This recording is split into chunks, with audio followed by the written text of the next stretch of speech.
नमस्कार, मी doctor Tejas Sakhale, neurologist, Ashoka medical hospital, Nashik. आज आपण कोणाला स्ट्रोक आल्यावरती काय करायचं किंवा स्ट्रोकची लक्षणे काय आहेत हे जाणून घेऊयात। स्ट्रोक अर्थात पॅरालिसिसचा अटॅक, अर्धांगवायू किंवा लकवा फार कॉमन न्यूरोलॉजिकल आजार आहे।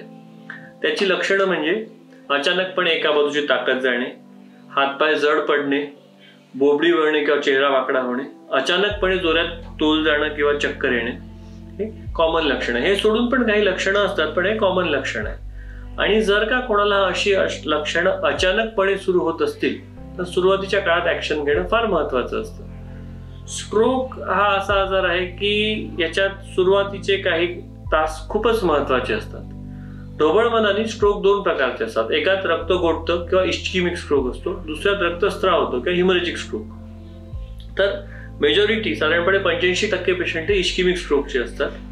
आणि इस्केमिक स्ट्रोक मध्ये जर का पेशंट सुरुवातीच्या 4.5 तासात हॉस्पिटल गाठू शकला आणि त्याचं इमेजिंग, MRI, CT स्कॅन आपल्याला म्हणावं तसं असेल तर त्यांना आपण क्लॉट बस्टर्स इंजेक्शन देऊन त्यांचा बराचसा ब्रेन आणि बरीचशी लाईफ सोपी करू शकतो, बराचसा ब्रेन वाचवू शकतो। तर याला आपण गोल्डन अवर्स म्हणतो।